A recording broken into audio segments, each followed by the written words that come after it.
Chapter 21. Dorothy Receives the Guests. Next morning, Dorothy's breakfast was served in her own pretty sitting room, and she sent to invite Polly and the Shaggy Man to join her and Button Bright at the meal. They came gladly, and Toto also had breakfast with them, so that the little party that had traveled together to Oz was once more reunited. No sooner had they finished eating than they heard the distant blast of many trumpets and the sound of a brass band playing martial music, so they all went out upon the balcony. This was at the front of the palace and overlooked the streets of the city, being higher than the wall that shut in the palace grounds. They saw approaching down the street a band of musicians, playing as hard and loud as they could, while the people of the Emerald City crowded the sidewalks and cheered so lustily that they almost drowned the noise of the drums and horns.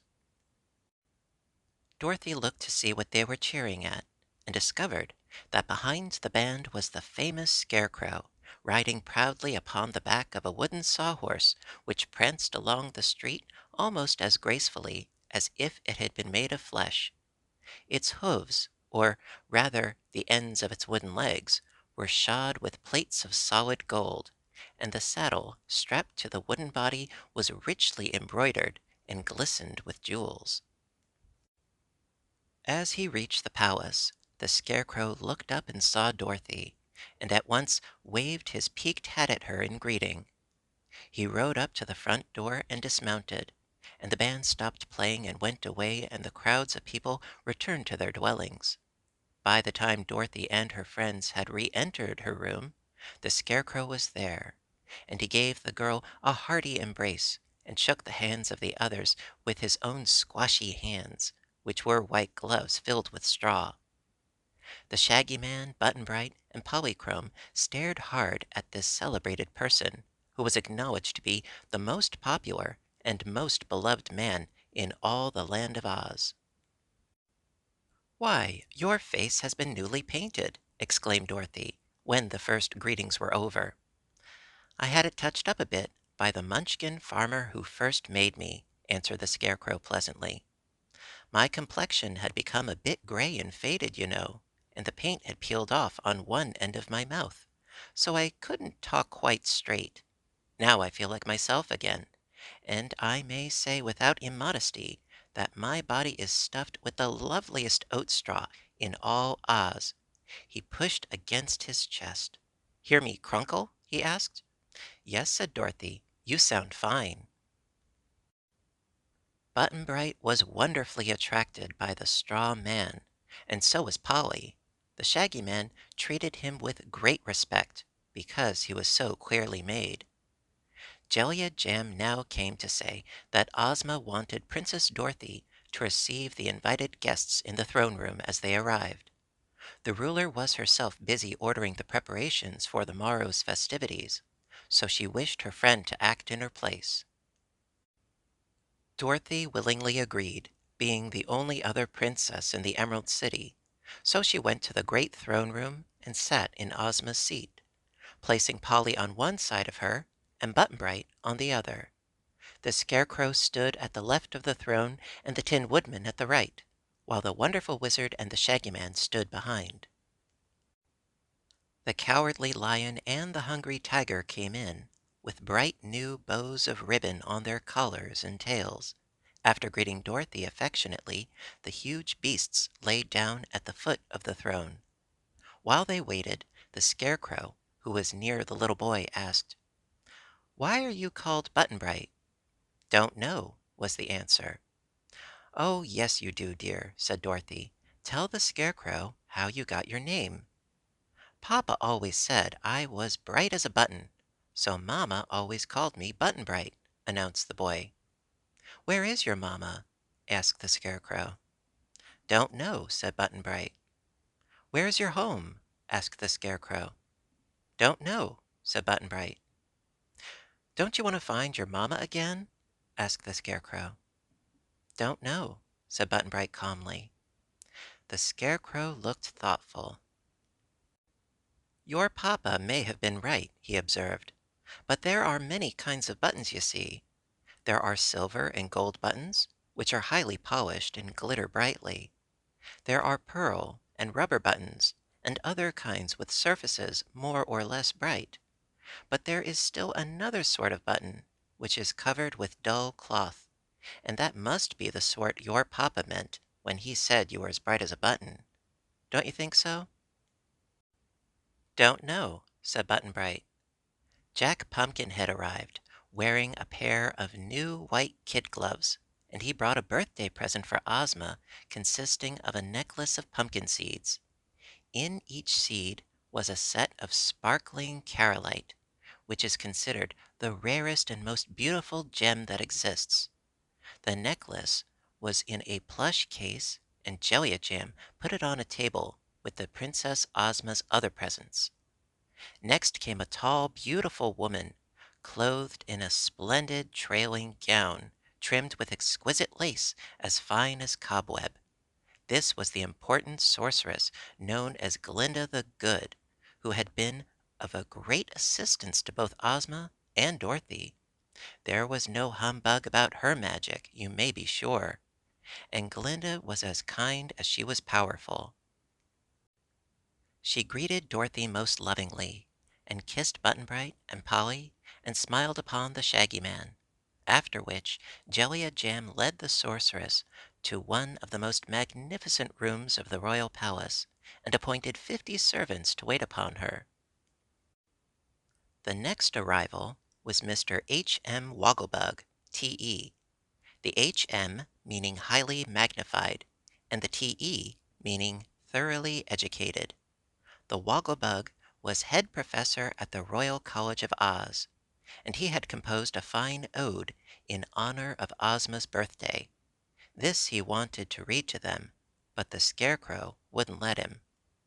Soon they heard a clucking sound, and a chorus of "cheep, cheep," and a servant threw open the door to allow Billina and her 10 fluffy chicks to enter the throne room. As the Yellow Hen marched proudly at the head of her family, Dorothy cried, "Oh, you lovely things!" and ran down from her seat to pet the little yellow downy balls. Billina wore a pearl necklace, and around the neck of each chicken was a tiny gold chain holding a locket with the letter D engraved upon the outside. "Open the lockets, Dorothy," said Billina. The girl obeyed, and found a picture of herself in each locket. "They were named after you, my dear," continued the Yellow Hen. "So I wanted all my chickens to wear your picture. Cluck! Cluck! Come here, Dorothy, this minute!" she cried, for the chickens were scattered and wandering all around the big room. They obeyed the call at once, and came running as fast as they could, fluttering their fluffy wings in a laughable way. It was lucky that Billina gathered the little ones under her soft breast just then, for Tik Tok came in and tramped up to the throne on his flat copper feet.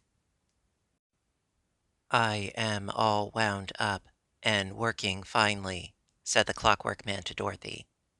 "I can hear him tick," declared Button Bright. "You are quite the polished gentleman," said the Tin Woodman. "Stand up here beside the Shaggy Man, Tik Tok, and help receive the company." Dorothy placed soft cushions in a corner for Billina and her chicks, and had just returned to the throne and seated herself when the playing of the royal band outside the palace announced the approach of distinguished guests. And my, how they did stare when the High Chamberlain threw open the doors and the visitors entered the throne room. First walked a gingerbread man, neatly formed and baked to a lovely brown tint. He wore a silk hat and carried a candy cane, prettily striped with red and yellow. His shirt front and cuffs were white frosting, and the buttons on his coat were licorice drops. Behind the gingerbread man came a child with flaxen hair and merry blue eyes, dressed in white pajamas, with sandals on the soles of its pretty bare feet. The child looked around smiling and thrust its hands into the pockets of the pajamas. Close after it came a big rubber bear, walking erect on its hind feet. The bear had twinkling black eyes, and its body looked as if it had been pumped full of air. Following these curious visitors were two tall, thin men and two short, fat men, all four dressed in gorgeous uniforms. Ozma's High Chamberlain now hurried forward to announce the names of the new arrivals, calling out in a loud voice, His Gracious and Most Edible Majesty, King Do the First, ruler of the two kingdoms of Highland and Lowland, and also the head bullywag of His Majesty, known as Chick the Cherub, and their faithful friend Para Bruin, the Rubber Bear. These great personages bowed low as their names were called, and Dorothy hastened to introduce them to the assembled company. They were the first foreign arrivals, and the friends of Princess Ozma were polite to them, and tried to make them feel that they were all welcome. Chick the Cherub shook hands with everyone, including Billina, and was so joyous and frank and full of good spirits that John Doe's head bullywag at once became a prime favorite. "Is it a boy or a girl?" whispered Dorothy. "Don't know," said Button Bright.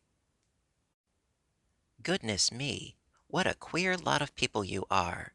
exclaimed the Rubber Bear, looking at the assembled company. "So are you," said Button Bright gravely. "Is King Dough good to eat?" "He's too good to eat," laughed Chick the Cherub. "I hope none of you are fond of gingerbread," said the King, rather anxiously. "We should never think of eating our visitors if we were," declared the Scarecrow. "So please do not worry, for you will be perfectly safe while you remain in Oz." "Why do they call you Chick?" the Yellow Hen asked the child. "Because I'm an incubator baby, and never had any parents," replied the head bullywag. "My chicks have a parent, and I'm it," said Billina. "I'm glad of that," answered the cherub, "because they'll have more fun worrying you than if they were brought up in an incubator. The incubator never worries, you know."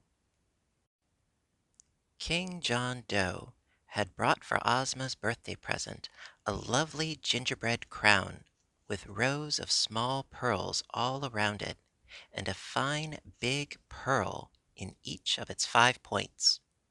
After this had been received by Dorothy with proper thanks, and placed on the table with the other presents, the visitors from Highland and Lowland were escorted to their rooms by the High Chamberlain.